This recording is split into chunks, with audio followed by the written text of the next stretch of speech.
Rudal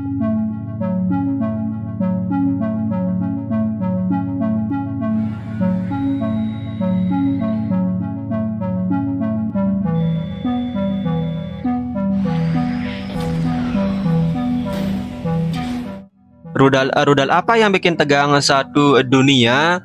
Biasanya yang tegang cuma satu orang, Bang. Halo Sobat Nyatir, baru-baru ini Presiden AS, Donald Trump membuka arsip rahasia tentang kasus pembunuhan tentang Presiden John F. Kennedy. Sontak, berita tersebut menggemparkan dan menghebohkan dunia maya. Namun, bukan itu yang akan kita bahas ya, Tir. John F. Kennedy adalah Presiden AS ke-35 yang menjabat dari tahun 1961 hingga pembunuhannya pada November 1963. Kennedy menjabat pada usia 43 tahun, menjadikannya presiden termuda kedua AS yang pernah menjabat. Waduh, enggak ngerubah konstitusi dulu kah, Bang? Enggak, Tir. Siapa itu, Menurut beberapa survei, John F. Kennedy menjadi presiden ketiga paling populer sepanjang sejarah AS. Untuk itulah, banyak sekali fasilitas-fasilitas AS bernama John F. Kennedy, seperti Kennedy Space Center, kapal induk USS John F. Kennedy, Bandara Internasional John F. Kennedy, dan sebagainya. Mengapa ia sangat terkenal? Nah, salah satu yang membuatnya sangat terkenal mungkin karena ia mampu keluar ataupun menyelamatkan warga AS, bahkan seluruh warga dunia dari ancaman dan kepunahan massal dari bahaya perang nuklir. Bersamaan dengan pemimpin Uni Soviet Nikita Khrushchev, John F. Kennedy mampu keluar dari situasi genting. Krisis rudal Kuba merupakan situasi yang sangat genting dan hampir saja menjadi perang nuklir skala besar yang membawa jutaan korban, bahkan mungkin kepunahan massal umat manusia. Bagaimana kisahnya? Mari kita bahas ya, Tir.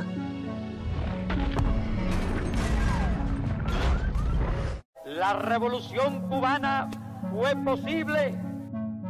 Krisis rudal Kuba, krisis nuklir Kuba atau juga disebut sebagai krisis Oktober, adalah konfrontasi dan ketegangan selama 13 hari antara Amerika Serikat dan Uni Soviet.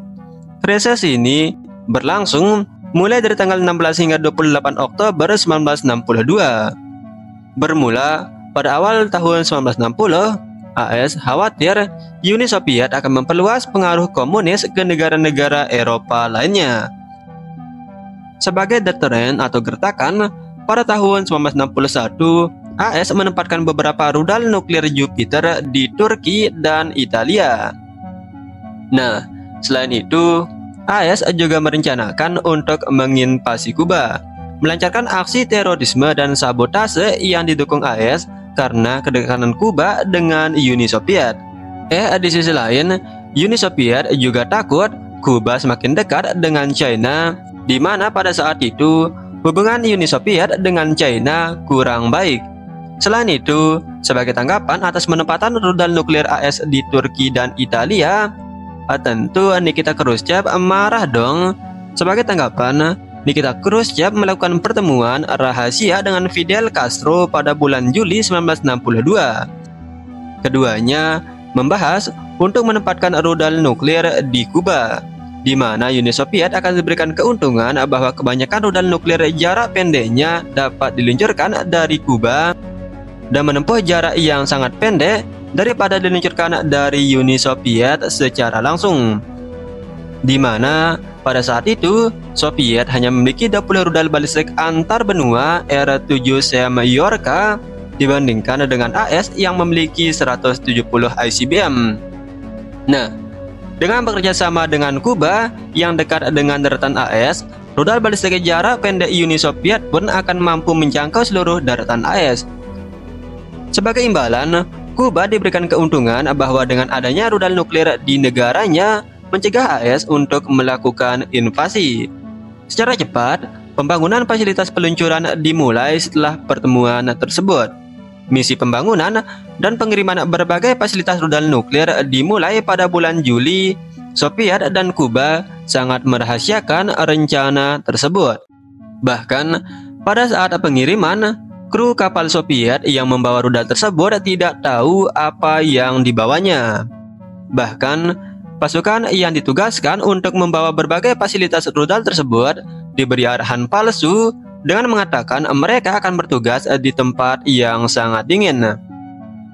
Mereka dilengkapi dengan sepatu boat sky, setelan pakaian berlapis bulu, dan berbagai perlengkapan museum dingin lainnya. Pada bulan Agustus 1962, AS mulai curiga bahwa Uni Soviet membangun fasilitas rudal nuklir di Kuba.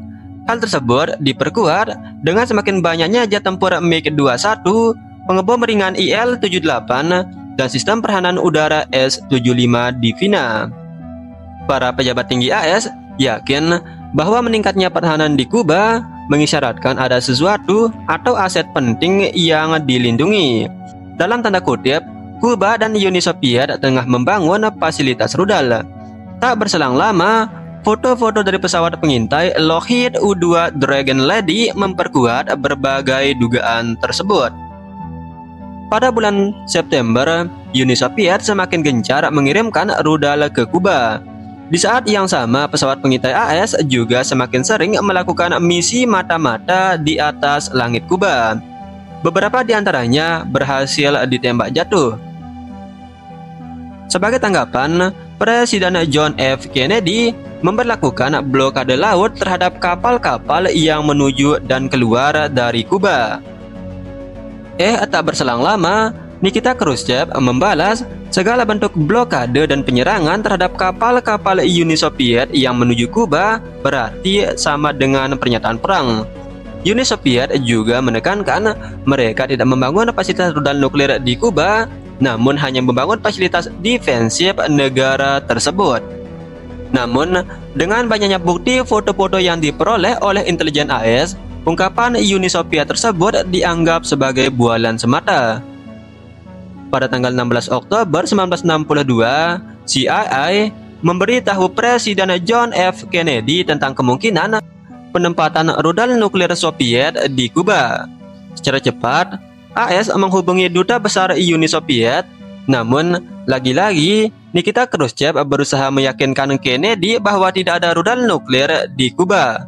Pada saat itu, Presiden John F. Kennedy dihadapkan pada beberapa pilihan sulit. Di antaranya, tidak melakukan apapun karena memang kerentanan AS terhadap rudal Soviet bukan hal yang baru.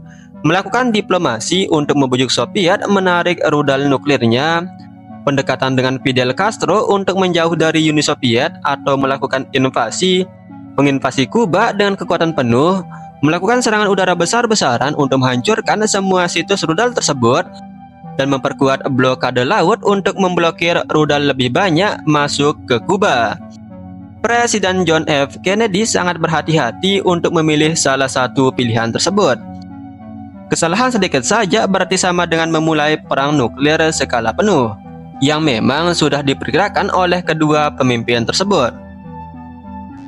Kepala Staf Gabungan AS sepakat untuk melakukan penyerangan dan invasi besar-besaran terhadap Kuba.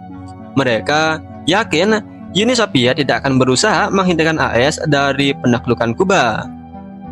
Namun, Presiden John F. Kennedy bersikap skeptis dan mengeluarkan pernyataan, mereka sama seperti kita, tidak akan membiarkan hal-hal yang mengancam mereka berlalu begitu saja, tanpa melakukan sesuatu sedikit pun. Mereka tidak akan mengizinkan untuk menghancurkan rudal mereka. Mereka tidak akan membiarkan rakyat Soviet dalam ancaman. Jika mereka tidak membalas di Kuba, kemungkinan besar mereka akan membalas menyerang di Eropa, terutama di Berlin. Kemudian pada tanggal 18 Oktober, Kennedy bertemu dengan Menteri Luar Negeri Soviet, kemudian menanyakan tentang penempatan rudal di Kuba. Menteri Luar Negeri Soviet tersebut membantah dan itu hanya rudal pertahanan.